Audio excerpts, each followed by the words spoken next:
Kasepuhan Gelar Alam atau sebelumnya dikenal dengan Kasepuhan Cipta Gelar yang berkawasan di Desa Sirna Resmi, Kecamatan Cisolok, Kabupaten Sukabumi, Jawa Barat, masih memiliki filosofi yang kuat di tengah perkembangan zaman yang pesat. Filosofi tersebut tidak membuat Kasepuhan Gelar Alam menjadi tertutup. Sebaliknya, mereka justru terbuka akan adanya perkembangan teknologi yang dilatar belakangi oleh pemenuhan kebutuhan dasar masyarakat. Melihat hal itu, mahasiswa dan dosen administrasi publik Unpar mengunjungi langsung Kasepuhan Gelar Alam untuk melihat bagaimana tata kelola masyarakat yang menyeimbangkan adat dengan perkembangan teknologi.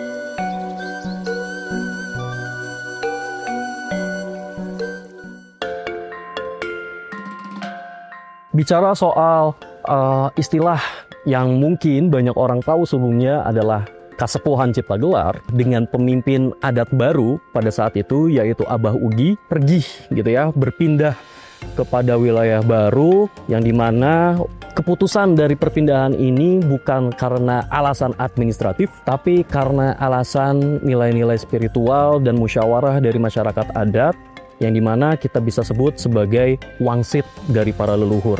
Jadi dari wangsit dari para leluhur ini, pemimpin adat yaitu Abah Ugi memutuskan untuk berpindah gitu ya bersama sebagian dari komunitas masyarakat Cipta Gelar tersebut.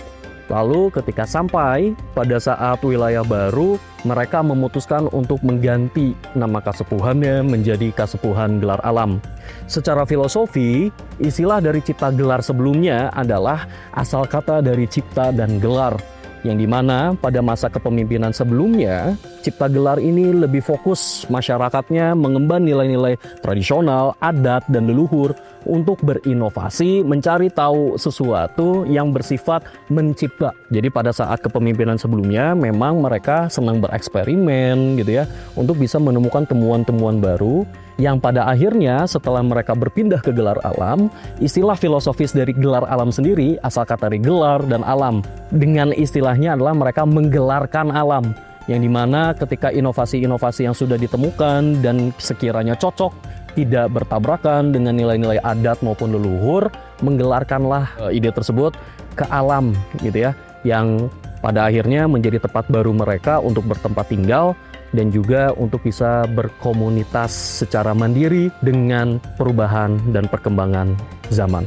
Bicara soal struktur sosialnya, sangat jelas bahwa Kasepuhan Gelar Alam ini memiliki struktur di mana memiliki pemimpin yang bernama Abah Ugi yang sebagai pemimpin adat dari masyarakat adat Kasepuhan Gelar Alam. Di balik itu ada juga baris kolot yang menjadi penasehat dari pemimpin adat, juga ada rorokan sebagai mereka-mereka yang memimpin dalam teknis-teknis kemasyarakatan di bidang pertanian, di bidang kesehatan, keamanan, maupun ritual dan spiritualitas.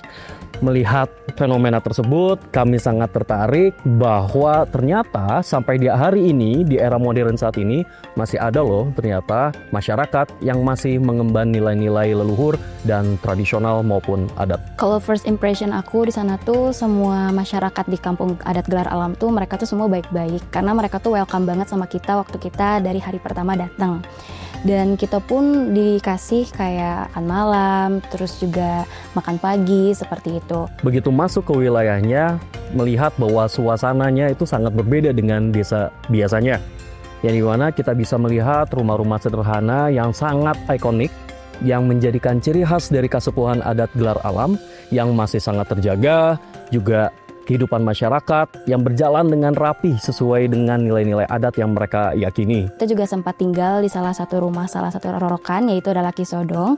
Dan kita tuh bener-bener kayak dikasih fasilitas rumahnya tuh kayak free aja gitu. Dan ngelihat dari Ki Sodongnya dan juga istrinya, anaknya, itu semua pada welcome sama kita. Jadi kitanya juga nyaman untuk tinggal di rumah mereka, seperti itu. Hal yang menarik adalah yang pertama, perihal tentang sakralnya gitu ya, pertanian yang ada di Gelar Alam.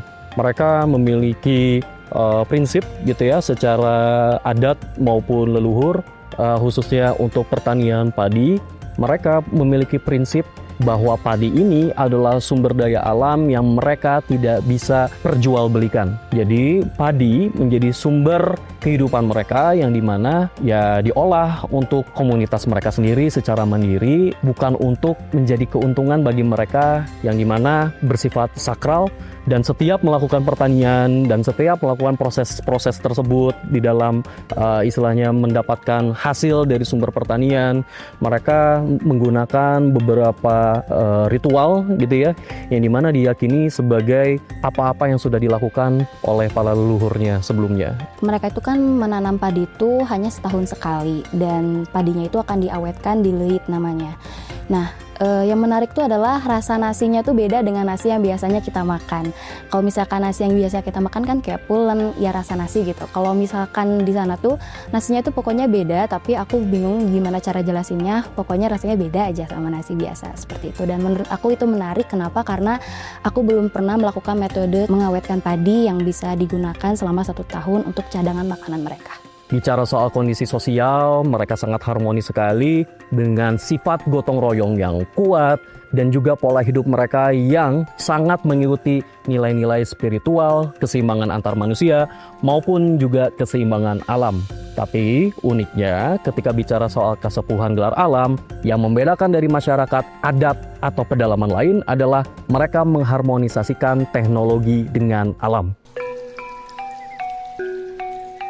Nilai dan filosofi yang dipegang sama masyarakat adat gelar alam itu di mana mereka itu hidup sederhana tapi tetap bersyukur sama apa yang didapatkan. Jadi mereka itu dapat wangsit itu kayak kayak petunjuk gitu dari leluhurnya, dan nanti tuh mereka dapat kayak arah hidup mereka harus gimana.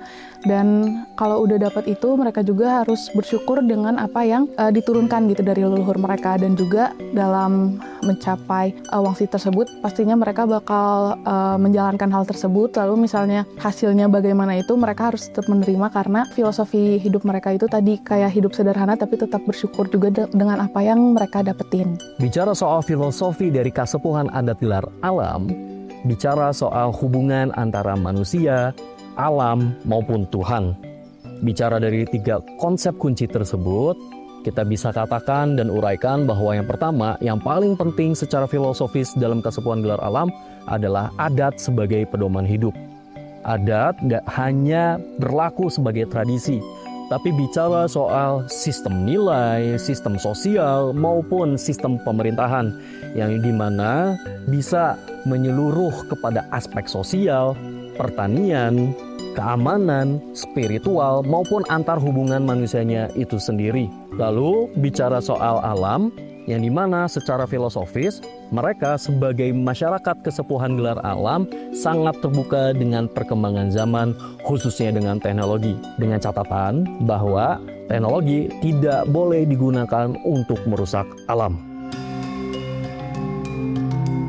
Kalau yang Abah Ugi sendiri bilang saat kami mewawancarai Abah Ugi itu menganggap kalau misalkan teknologi itu hanya sebagai alat bantu komunikasi saja. Misalkan seperti keluarga kita yang tinggalnya tuh beda dengan kita. Misalkan kita tuh di kampung adat gelar alam dan saudara kita itu di luar kampung gelar alam.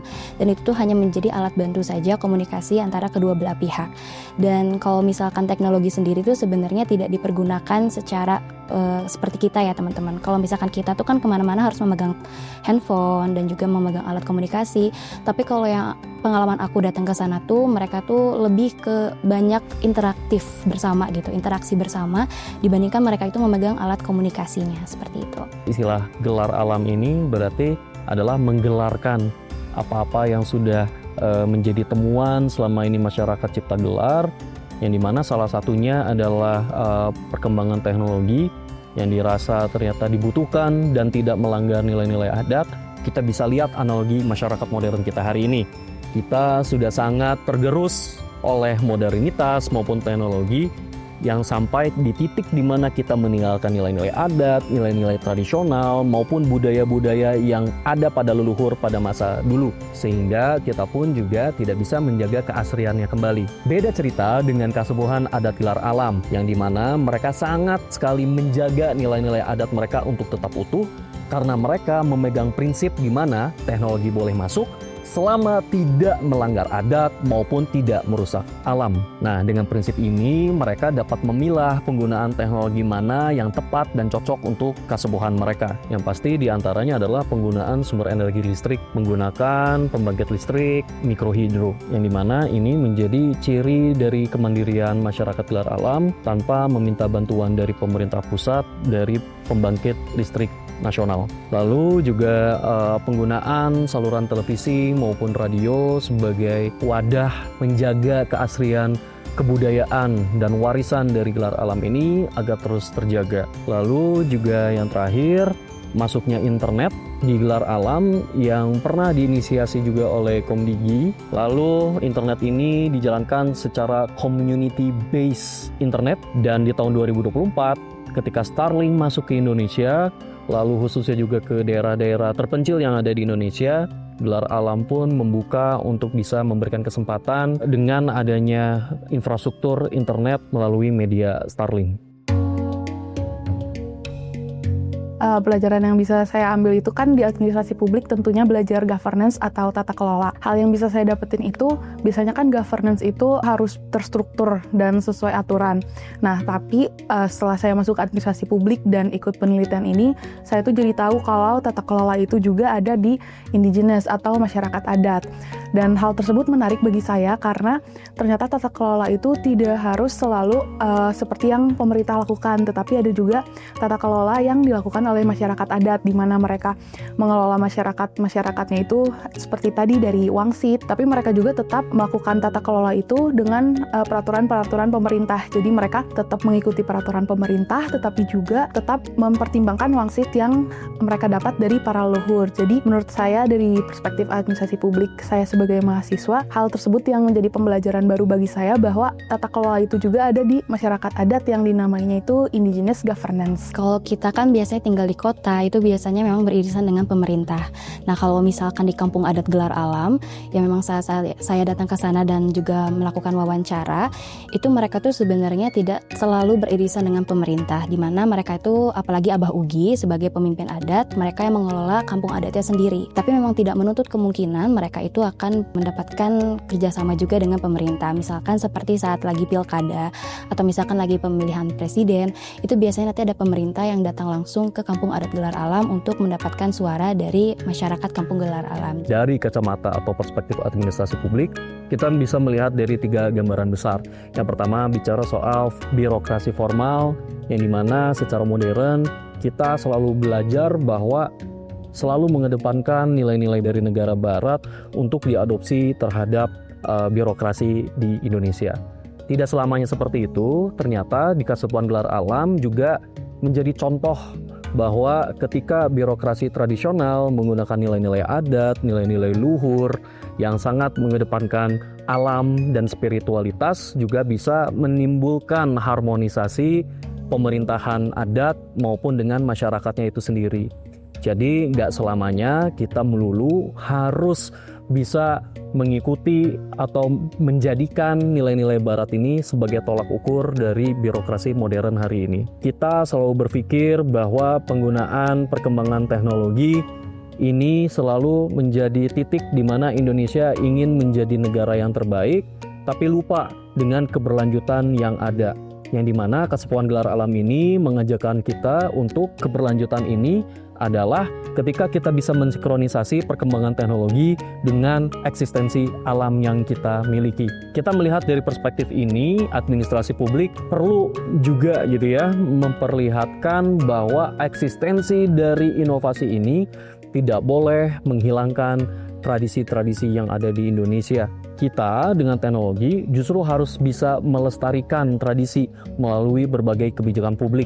Jadi kita bisa ngambil hikmah dari Kesatuan Gelar Alam bahwa nilai dulu baru teknologi kemudian, ya, yang dimana bisa menjadi pendekatan dan hal penyusunan yang baru dalam kebijakan publik yang ada di Indonesia. Dengan demikian, kita bisa menyimpulkan bahwa belajar dari Kesatuan Gelar Alam berarti belajar bahwa kita harus tetap menjaga jati diri kita. Apapun perkembangan modern, apapun perkembangan teknologi, kita tetap bisa menjadi jati diri kita sendiri. Dari Kasepuhan Gelar Alam, mereka masih menjaga jati diri mereka melalui nilai-nilai adat yang mereka emban hari ini, nilai-nilai leluhur yang mereka emban hari ini, dan juga nilai-nilai spiritual yang mereka emban hari ini. Intinya adalah ketika kita mengintegrasikan jati diri kita dengan perkembangan zaman hari ini, kita bisa tetap menjaga kelestarian lingkungan kita, menjaga alam kita, dan menjaga harmonisasi sosial kita. Maka dari itu, yang paling penting dalam Kasepuhan Gelar Alam ini, yang menjadi pembelajaran dan hikmah kita adalah bahwa kita tetap bisa open-minded, walaupun kita tetap bisa menjaga siapa diri kita sendiri.